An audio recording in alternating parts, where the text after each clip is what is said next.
黑海半夜惊落，莫斯科机场集体摸黑，圣彼得堡市场秒变烧烤摊，乌克兰导弹还一路飙到五马赫，专往普京账本上打洞。大家好，我是主播大熊，今天带你们围观2025年末最魔幻烟火秀，无人艇追鲸，无人机排队打卡，弹道导弹送快递，连蓬佩奥都兼职火烈鸟销售。别眨眼，每一条爆炸新闻都在刷新战争脑洞。笑到最后的究竟是基辅的程序员，还是克里姆林宫的长桌？这个懂的人都懂。现在下一枚快递已点火，地址克里姆林宫屋顶，签收人阿金。一、乌寇留俄销赃干货船，击中黑海的俄影子舰队，摧毁达山号油轮。12月10号夜里，黑海的风浪不算大，但海面下的杀机已经悄悄铺开。乌克兰安全局的人蹲在敖德萨港的临时指挥室里，盯着屏幕上那一串跳动的 AIS 信号。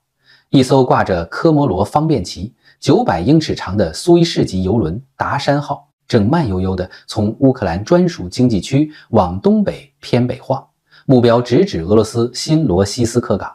乌军给这条船起了个外号黑海现金牛，因为它肚子里虽然这次空载，但上一次从印度拉回100万桶乌拉尔原油，替克里姆林宫净赚了超过8000万美元。没人说话，指挥官只比了个切的手势。2艘海鹰无人艇像离弦的箭一样划出隐蔽屋舱，贴着浪尖窜出去，黑漆漆的艇身几乎和夜色融为一体。不到40分钟，红外画面里达山号左舷中段突然炸出一团橘色火球，浓烟贴着甲板往上卷，像有人把整桶沥青泼进火堆。船上的俄罗斯水手根本没反应过来，第一声爆炸还把不少人震倒在餐厅，第二声爆炸直接掀飞了救生艇，火舌舔到雷达桅杆，噼里啪啦烧得比圣诞烟花还旺。乌军遥控员在屏幕这边轻轻吹了声口哨，成了。船壳撕开3米乘7米的大口子，海水疯狂往里灌，船长再狂喊稳性稳性也没用了。凌晨1点46分，达山号船头往上翘，尾舱先沉，像一条被敲断脊梁的鲸鱼，咕噜噜往1600米深的海沟里滑。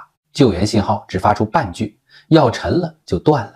黑海重新归于黑暗，只剩几片燃烧的浮油飘在海面上，像给普京的石油美元送行的蜡烛。这还不算完，同一天夜里，乌军无人机编队从敖德萨起飞，绕开克里米亚俄军雷达盲区，低空掠海，直奔黑海东部。那边还有另一艘影子油轮等着挨刀。英国 RC-135W 侦察机隔空投来实时坐标，乌军无人机锁定目标后一头扎下去，船尾货舱瞬间开花，火光照亮了半边天。俄国防部发言人后来只说发生技术火灾，却死活不放现场视频。外界一看就知道，又一条现金牛被烤成牛排。再把时间往前倒几天，11月28号深夜，土耳其海岸外35海里悬挂冈比亚旗的维拉特号先挨了第一下，甲板被海鹰啃出个大洞。29号白天，他以为逃过一劫，慢悠悠兜圈子等拖船，结果乌军无人艇杀了个回马枪，2次命中水线上舷侧，直接把船舷撕开一道笑脸裂口，海水灌进机舱，主机熄火，整条船当场瘫在海面上，变成固定靶。同一天，凯罗斯号在离岸28海里处也吃到一记重击，25名船员紧急弃船，土耳其拖船赶去救火，烧到第2天才把明火压下去，船壳被高温烤得变形，保险公司直接判定全损。2条船加起来16万吨载重吨，原本1个月能给俄罗斯运回200万桶原油，现在全成了飘在海面的废铁，连拖回港口都嫌麻烦。乌克兰人这次下手又快又狠，说白了就是把普京的黑海暗账撕开来给全世界看。自打西方制裁加码，莫斯科偷偷窜了上百条老旧油轮，挂方便旗，关 AIS， 伪造船名，靠这条影子舰队硬是把石油出口量稳在每天150万桶以上。今年前10个月就净赚300多亿美元，相当于给前线俄军每天送4亿美元炮弹钱。乌军瞄准的就是这条大动脉，你船多是不是？我让你修不过来，你旗子假是不是？我连船带油一起扎，你关识别系统是不是？我照样用无人机把你摸得一清二楚。几轮突袭下来，保险公司先怂，保费飙涨30%，船东们开始互相甩锅，有俄罗斯背景的都怕被拉黑，连印度炼油厂都临时拒收来历不明的乌拉尔油。黑海航线一夜之间从黄金通道变成烫手山芋。更尴尬的是，克里姆林宫对外只能装死，没沉、没大事、没伤亡，对内却悄悄给影子船队发新命令：单船不得超过6万吨，必须绕远走格鲁吉亚外海，还要俄军护卫舰全程陪跑。可护卫舰一多，乌克兰人也不傻，转头就去炸港口油料库。11月底，乌军无人机长途奔袭克拉斯诺达尔边疆区阿菲普斯基炼油厂，把主蒸硫塔炸成麻花，黑烟飘了几10公里，俄罗斯南部成品油供应瞬间吃紧，一条线上船、油、港口全被掐。普京再喊能源主权，也没人信了。有人骂乌克兰破坏民用船只，基辅方面直接甩证据，这些船挂着假旗，关着定位，运着脏油，每一条都上了美欧制裁名单，本身就是海上洗钱工具，打他们跟炸俄军弹药库没区别。SBU 官员在简报会上更是直白，我们就是要让莫斯科知道，你躲得过制裁，也躲不过无人艇，你骗得过海关，也骗不过黑海的海底暗流。话糙理不糙，战争打到第4个冬天，乌克兰人算是想明白了，与其在陆地上硬啃俄军的战壕，不如在海面上砍断普京的现金流，让前线俄军自己断粮。接下来黑海只会更热闹，乌军最新一批海鹰改进型已经下水，航程翻倍，弹头加重，还能集群饱和攻击。俄罗斯则急着给老旧油轮加装小口径机炮和电子干扰桅杆，甚至考虑用潜艇运油。笑掉大牙的方案也拿出来了。说到底，谁能想到一场21世纪的战争会把超级油轮当成坦克打？但这就是现实。普京把能源当武器，乌克兰就把能源通道当靶场。莫斯科想靠黑海暗度陈仓，基辅就点灯照亮海面，见一条打一条，打到影子舰队不敢出海，打到保险公司拒保，打到俄罗斯账上那300亿美元不翼而飞。夜色再次降临，敖德萨港口的无人艇码头灯火通明，技术员给新一批艇体刷上醒目的乌克兰3叉戟标识。旁边水手长咧嘴一笑，这回轮到谁？听说名单上还有40多条。发动机低吼，艇身滑入水中，像一群饿坏了的鲨鱼。黑海的风浪又要起了，而普京的影子舰队大概已经没处可躲。莫斯科连日遭乌军大规模空袭，所有机场关闭，400架航班取消。12月10号夜里，莫斯科人正准备关灯睡觉，窗外突然咚咚咚连响，防空警报像被人踩了尾巴的猫，尖的刺耳朵。有人拉开窗帘，只见天边一闪一闪，不是圣诞灯，是无人机群排着队往市区冲。俄军说一口气打下32架，可话音没落，谢列梅捷沃机场先怂了，塔台直接掐了信号，跑道灯全灭，飞机在天上兜圈，地勤抱着头往掩体跑。接着弗努科沃、多莫杰多沃、茹科夫斯基全跟着闭馆，向4兄弟约好了同时关门大吉。这下可好，378架航班瞬间成了没家的孩子。候机厅里人山人海，有人拖着箱子原地打转，有人干脆铺张硬纸板躺平，手机电量一格格往下掉，屏幕全是刺眼的红色烟雾，想去圣彼得堡绕道。行，先坐600公里地面交通，能不能抢到票看人品。当晚最惨的是一架从迪拜飞来的 A380， 燃油只剩2圈复飞量，最后被降在结冰的伏尔加河跑道。乘客下梯子时，寒气顺着裤腿往上窜，心里把普京和泽连斯基一起骂了个遍。可骂归骂，脚底下还是俄罗斯的地盘，机场外头也好不到哪去，打车软件价格瞬间翻5倍，网约车司机一边加价一边放莫斯科郊外的晚上，讽刺效果拉满。有人干脆徒步往外走，行李箱轮子磨得冒烟，像极了一场说走就走的逃荒。市区里无人机残骸把希尔斯科耶高速公路砸出个大坑，碎片蹦到旁边住宅楼，玻璃哗啦啦落一地。车主早上出门一看，挡风玻璃插着一块钛合金翅膀，上面乌克兰语二维码清清楚楚，扫码就能看基辅放出的轰炸回放。俄国防部通报，数字很潇洒，一夜之间击落287架无人机，布良斯克上空118架，卡卢加40架，莫斯科40架，说的跟打游戏刷分一样。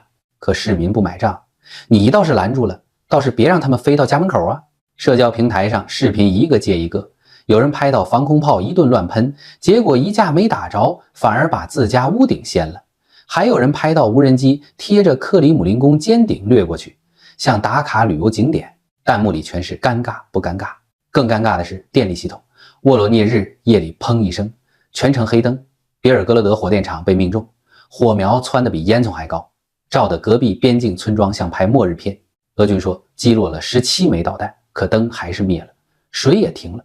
老百姓拎着水桶排队，一边抖一边骂，防空系统是不是只装在新闻里？有人干脆把苏联时代的老收音机翻出来，居然还能响。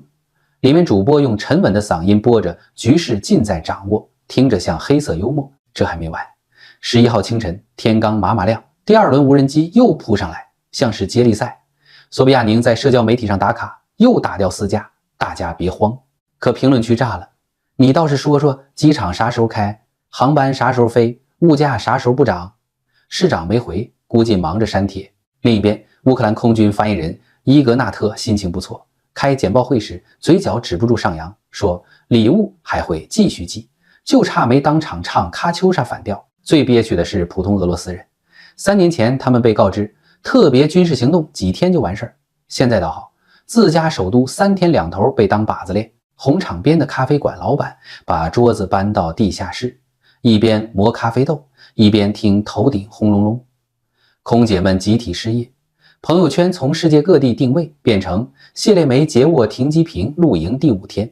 大学生原打算去土耳其玩，现在只能改到西伯利亚，机票价格够买半年生活费。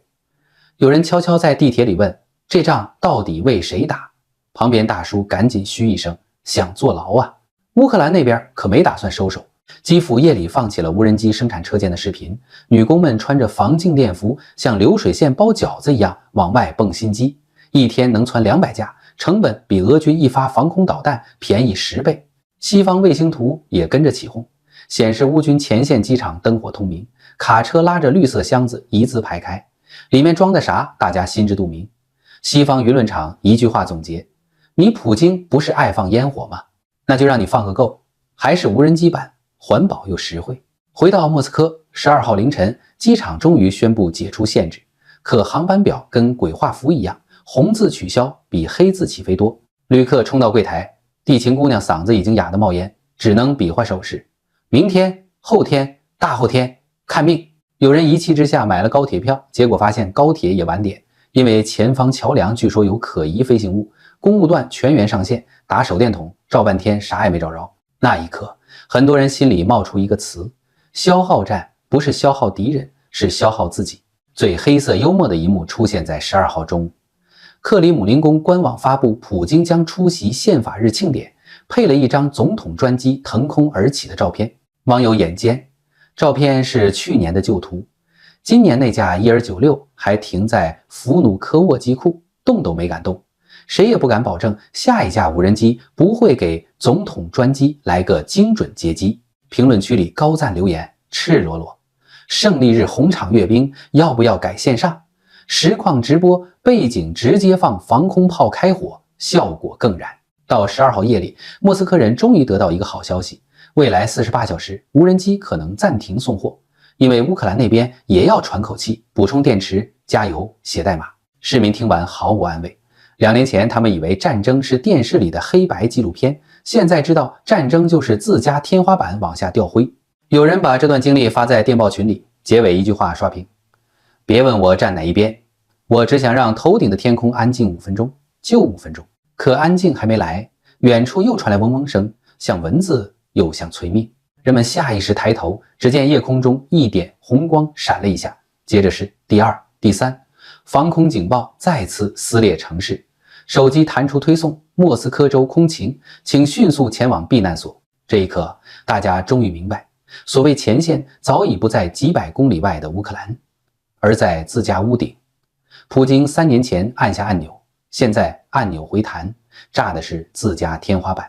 至于什么时候结束，没人敢猜，只知道下一架无人机已经上路。带着乌克兰程序员写好的坐标，还有一句简单直白的口号：你点的火，你自己灭。3. 俄第二大城市圣彼得堡遭遇袭击，发生大火，引来30辆消防车救援。12月10号下午5点，圣彼得堡的天刚擦黑，普拉沃别列日尼市场先是一声闷响，像有人把大鼓塞进地底肋破，紧接着火焰就从一排排摊位中间窜出来，像有人往热油里泼了盆冷水，轰地一下铺满2层楼高的大棚。卖菜的、卖肉的、卖贾耐克的小贩刚想收摊，火舌已经舔到脚背，塑料棚顶被烧得往下滴火雨，谁也顾不上钱箱子，抱着脑袋往外冲。有人喊煤气罐炸了，有人喊无人机，喊什么的不重要，重要的是火场眨眼就窜到1500平方米，把200多家铺子全卷进去，隔着3条街都能看见黑烟，像大蘑菇往上顶。消防队是5分钟后到的，第一辆红色卡马斯刚停稳，车头灯照见的全是往回跑的人，脸被火光映得通红。队长拿对讲机吼，升2条干线，后面又呼呼啦啦跟进来29辆车，30辆消防车把市场外头那条双车道堵得跟停车场似的，水泵一起发动，柴油味混着焦糊味，呛得记者直咳嗽。水龙甩进火场，滋啦啦变成白雾，可火根本不买账，顺着棚布一路狂奔，烧到哪儿就塌到哪儿，铁架子像面条一样软下来，发出嘎吱嘎吱的惨叫，隔几十秒就砰一声，谁也不敢靠近。后来知道是商贩私藏的煤气罐、打火机、油漆桶在里头连环爆，听起来跟迫击炮似的。最惨的是一个看仓库的大爷，火窜进来时他正往2楼爬，想抢出2箱香烟，结果楼梯板被烧穿，人直接掉进火心里。等消防员刨开碎铁皮找到他，已经只剩半个人形。另一个年轻摊主从2楼窗户往下跳，摔断腿，躺在救护车旁边，还嚷我的货啊，我的货啊，嗓子哭劈了叉。消防队折腾了2个半小时，才把火势压成局部，晚上9点宣布控制。其实里头还噼里啪啦冒火星，像余罪未醒的酒鬼。官方通报就一句：电线故障，1人死亡，轻飘飘的跟羽毛似的，把可能的人祸摘得一干二净。可现场视频不是这么说的，好几段手机录像里，火球升起前先有一声尖锐哨响，接着才是爆炸。那动静不像老掉牙的电线，更像从天而降的小摩托。乌克兰这2年最爱用的廉价无人机，有目击者拍到一个黑影掠过屋顶，几秒后火点就窜出来，画面抖得跟筛糠一样，但还能听见他骂操又来啦。俄罗斯媒体赶紧出来灭火，别瞎猜，就是煤气罐，煤气罐。可谁家煤气罐能一口气炸出10几个火头？又哪来那么多煤气罐同时漏气？老百姓不傻，嘴上不说，心里门清。乌克兰人最近专挑后勤节点、油料库、化工厂下手。圣彼得堡这个市场白天车水马龙，夜里隔壁就是铁路货场，烧起来一样能让俄军头疼。别忘了，5个月前乌克兰无人机就摸进过圣彼得堡，把维堡区军用机场的机库点成火炬。那次出动了6辆消防车，30名消防员，烧的没这次大，但位置敏感，客工照样咬牙说是意外。这回他们干脆把火往民用市场引，无非想淡化本土被穿透的尴尬。可纸包不住火，30辆消防车，100多号人，连夜疏散上百商贩。这阵仗要是普通电线事故，那俄国电网得烂成啥样？更搞笑的是，官方刚说完局势平稳，乌克兰无人机又跑去大诺夫哥罗德，把俄罗斯最大化工车间阿克隆给点了，熊熊烈火映得涅瓦河都发红。一套组合拳下来，普京的脸比烧焦的篷布还黑。要说活该也不全对，市场里那些卖菜大妈、烤串小哥确实无辜，他们只想挣口饭钱，谁掌权跟他们半毛钱关系没有。但战争这玩意儿就像回旋镖，飞出去的时候看着威风，飞回来割的是自家老百姓的脖子。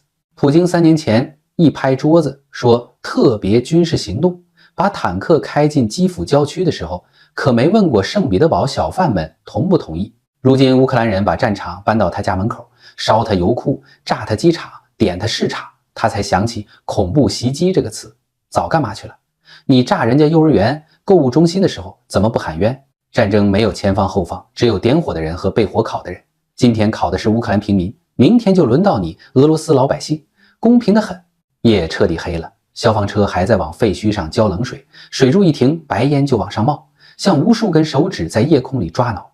烧焦的塑料味飘出3公里，连东宫桥上的游客都捂鼻子。警察拉起的警戒线外，一个小女孩拽着妈妈衣角问：“我们家明天还能卖苹果吗？”妈妈没回答，眼泪在眼眶打转。远处教堂钟声咚咚响，像在提醒：火可以扑灭，仗可没那么容易消。乌克兰人没说到此为止，西方人刚放开远程导弹限制，下一批火球指不定落在哪个城市头顶。圣彼得堡这把火不过是预告片，正片还在后头。普京可以继续嘴硬，说敌人必遭10倍报复，可报复来报复去，烧的是自家房子，死的是自家平民，真以为靠几句狠话就能把无人机吓回基辅？别闹了，时代变了，战场也变了。克里姆林宫的屋顶再厚，也挡不住从窗户缝里钻进来的火舌。圣彼得堡今夜无眠，莫斯科明晚也得睁眼睡觉。这就是战争的利息，利滚利，谁借的谁还。至于还到什么时候，得看那位坐在长桌尽头的大哥什么时候学会认输。反正火已经点起来，30辆消防车也救不了他的面子。接下来就看他还有没有脸继续把年轻人的命往火坑里填。4. 乌克兰国产弹道导弹参战，蓬佩奥加入火烈鸟导弹制造商顾问团。这事儿得从2天前说起。12月10号，泽连斯基突然在晚间讲话里冒出一句：“我们已经开始使用萨普桑。”语气轻得像点外卖，却把对面克里姆林宫那帮人直接炸得从椅子上弹起来。为啥？因为萨普桑不是路边摊火箭，是乌克兰自己蹿出来的弹道导弹，弹头480公斤，比美国给的陆军战术导弹整整胖一圈，射程700公里，5分钟就能从第聂伯河干到罗斯托夫，速度5马赫，拦截窗口短得跟普京的脾气一样，说炸就炸，没商量。更损的是，乌军早就偷偷拿它实战过，一直让俄罗斯以为是海王星巡航导弹干的。炼油厂轰一声升天，俄军还摸不着头脑，海王星不是打船的吗？怎么跑陆地上来？等他们回过味儿，库存导弹已经被当成烟花点了小一半。泽连斯基在镜头前耸肩，让他们继续猜去吧。潜台词，猜对了也拦不住。萨普桑第一次公开亮相是在6月，俄联邦安全局吹得震天响，说把生产线连锅端了，厂房坐标全掌握，导弹还没出厂就成了灰。结果12月，乌军直接甩视频，导弹竖在发射筒里，冷发射、腾空、拐弯、俯冲、命中，一套动作行云流水。画面里还有第19火箭旅的臂章，俄国防部被隔空抽脸，啪啪作响。乌克兰人懒得打嘴仗，把爆炸 GPS 坐标甩网上，别尔哥罗德以北弹药库，火球直径200米，冲击波掀翻3公里外的卡车。卫星图第2天就流到推特，弹坑像给大地开了个新鼻孔。俄罗斯博主集体沉默。这边导弹刚飞完，那边又扔了个更大的雷。前美国国务卿蓬佩奥，没错，就是当年跟特朗普混的那个退群狂魔，官宣加入火烈鸟导弹制造商的顾问团。火烈鸟是啥？乌克兰今年憋出来的远程巡航导弹，射程3000公里，1吨弹头从基辅点火能打到新西伯利亚，把俄罗斯腹地全部按在射程表里。这玩意儿飞得低，拐得猛，末端贴地30米，雷达看花眼也逮不住。蓬佩奥一进场，信号再明显不过，技术、资金、政治、背书全套送上。西方退休大佬直接下场帮乌克兰造大杀器，还怕事不够大？蓬佩奥可不是来挂名的。据内部流出的会议纪要，他第一件事就是催工厂把月产量从30枚提到100，说别让前线的小伙子等快递。第二件事更狠，推动在波兰、罗马尼亚设分厂，零件分散生产，组装线塞进北约仓库。俄罗斯就算想炸，也得先跟北约的集体防御条款打照会。消息一出，莫斯科外交部连夜开骂，说美国实际参战。可骂归骂，真动手又不敢，毕竟火烈鸟仓库边上就是美军基地，炸错了等于直接宣战。回到前线，乌军现在打法简单粗暴，夜里先放无人机逗你开机，雷达一开机，反辐射导弹就往下掉，等你雷达黑了，火烈鸟贴着地来补刀。要是还有漏网之鱼，萨普桑高空高速俯冲，一锤定音，3步走，俄军防空圈被扒得连内裤都不剩。比尔哥罗德、罗斯托夫、库尔斯克天天晚上放烟花，当地居民社交媒体哀嚎，防空警报响到凌晨，猫都神经衰弱。俄罗斯官媒只好把爆炸说成燃气泄漏，结果底下评论清一色，我家燃气咋天天漏。更尴尬的是，俄军自己的导弹产能被制裁卡得半残，想报复都找不到家伙。伊斯坎德尔打一发少一发，新蹿的帧数、高超音速吹得震天响，可产量低到要拿算盘数。乌克兰倒好，萨普桑加火烈鸟加无人机3线并进，1月能窜出上百枚远程货，成本压得比莫斯科的油价还低。西方零件走波兰铁路，3天到利沃夫，组装线24小时轮班，工人2班倒，夜班多加一份披萨，产量蹭蹭往上窜。俄罗斯情报部门想渗透，结果刚过境就被波兰边检扣了，行李箱里还藏着半吨炸药。新闻一曝光，波兰人笑疯，送人头都没这么勤快。12号凌晨，最新一轮打击落地，乌军一次性打出16枚火烈鸟，6枚萨普桑，目标包括俄占克里米亚的萨基空军基地、梅利托波尔铁路枢纽、马里乌波尔港口。克里米亚大桥连夜关闭，火车堵了10几公里，司机在推特上直播骂娘。俄军防空部队声称拦截大部分，可卫星图不会撒谎。萨基机场跑道被掀出3个大坑，一架苏30侧翻在草坪上，机翼炸成麻花。乌克兰人懒得争辩，直接把发射视频剪成鬼畜，配上卡秋莎反向播放，弹幕刷屏，自产自销，效果拔群。最让普京窝火的是乌克兰用苏联留下的老底子，自己窜出了俄罗斯没窜出来的东西。萨普桑的发动机改自老式 S125 防空导弹，导航模块拆的是荷兰民用 GPS 弹体材料买的中国铝合金，拿回来一顿敲就成了5马赫的大杀器。俄罗斯骂拼装货，可前线士兵不在乎，能炸准便宜就是王道。反观俄国，芯片被制裁卡死，导弹惯性导航里还塞着拆洗衣机的芯片，被乌克兰电子战一压，直接跑偏打田里去。农民第2天发现导弹插在玉米地，弹头没炸，拍照发网上，感谢普京送废铁。蓬佩奥加入后，下一步剧情肉眼可见，射程更远，弹头更狠，产量更丰。乌克兰国防工业集团放话，2026年要把火烈鸟射程推到4000公里，覆盖乌拉尔山以东，让新西伯利亚、鄂姆斯克甚至伊尔库茨克都进快递范围。萨普桑也在升级，双锥体弹头改成波体，末端速度提到7马赫，拦截概率直接归零。俄罗斯除了嘴炮，只剩一个选项：谈判。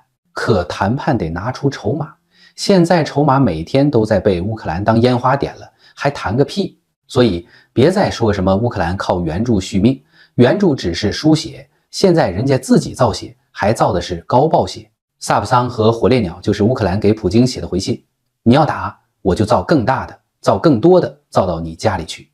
蓬佩奥们只是顺手递了把锤子，真正抡起来的是乌克兰自己。午夜第聂伯河畔，发射车再次起诉，火焰划破黑暗，像一把长刀直插俄罗斯夜空。导弹升空那刻，没人再提什么红线，因为红线早被炸成灰，飘在风里，连影子都不剩。